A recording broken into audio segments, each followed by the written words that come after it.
नमस्ते दोस्तों, आज हम बात करने वाले हैं सीरियल मन अति सुंदर के एक बेहद भावुक और दिल दहलाने देने वाला मोड़ के बारे में। इस वीडियो की कहानी इतनी इमोशनल है कि आपकी आंखों में भी आंसू आ जाएंगे। चलिए इस शुरुआत के एक बेटे का आक्रोश और बिखरता परिवार कहानी की शुरुआत होती है एक चीख से। प्रथम जो अपनी माँ से बेपनाह प्यार करता है आज गुस्से से कांप रहा है। उसकी आवाज़ में वो दर्द है जो किसी का भी कलेजा चीर दे।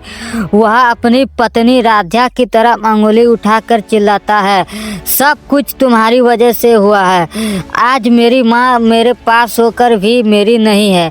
घर का माहौल एकदम भारी हो गया है। ओमकार जी, प्रथम के पिता, अपने बेटे के संभालने की कोशिश करते हैं, लेकिन प्रथम के सिर पर खून सवार है। वह अपने पिता से कहता है कि वह आज रास्ते से हट जाए, क्योंकि आज वह राधा को नहीं छोड़ेगा। राधा के बेगुनाही और बेबसी।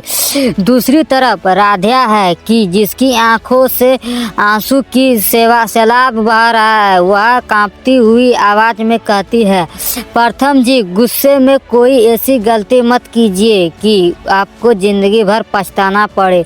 लेकिन प्रथम का गुस्सा शांत होने का काम नहीं ले रहा है। वह राधा को अपनी माँ की हालत का जिम्मेदार मानता है। जब दादी अपनी छड़ी के सहारे खड़ी होकर राधा से सच पूछती है तो राधा फर्श पर बैठ जाती है और फूट फूट कर रोने लगती है। वह चीख चीख कर कहती है कि उसने अपनी माँ जी के हाथ तक नहीं लगाया और उस पर झूठा इल्जाम लगाया जा रहा है। वो रहस्यमय वीडियो का शक का पूरा घेरा। माहौल तब और गंभीर हो जाता है जब प्रथम अपना मोबाइल निकालता है और एक वीडियो दिखाता है। वीडियो में दिखता है कि राधा दवा का गिलास लेकर रजनी जी माँ के कमरे में जा रही है।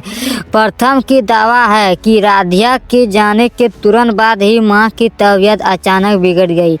राधा चौंक जाती है। वह मानती है कि वह दवा देने गई थी, लेकिन वह वही दवा थी जो डॉक्टर ने लिखी थी। वह अपनी सफाई में कहती है कि उसने दवा में कुछ नहीं मिलाया। यहाँ ओमकार जी और दादी थोड़े नरम पड़ते हैं। ओमकार जी कहते हैं कि सिर्फ कमरे में जाने से कोई अपराधी नहीं बन जाता है और बिना ठोस सबूत के अपनी पत्नी पर इतना बड़ा आरोप लगाना गलत है।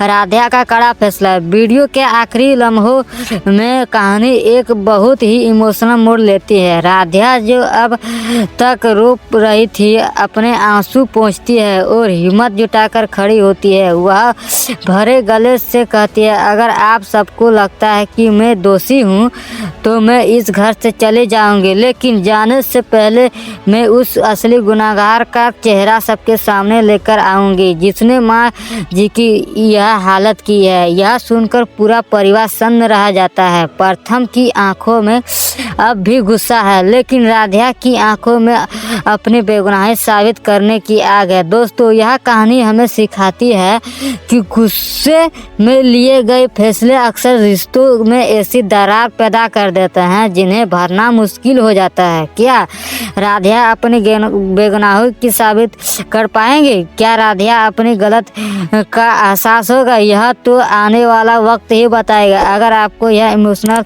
कहानी पसंद आई हो तो यह वीडियो ज़रूर देखें और अपनी राय कमेंट में बताएं।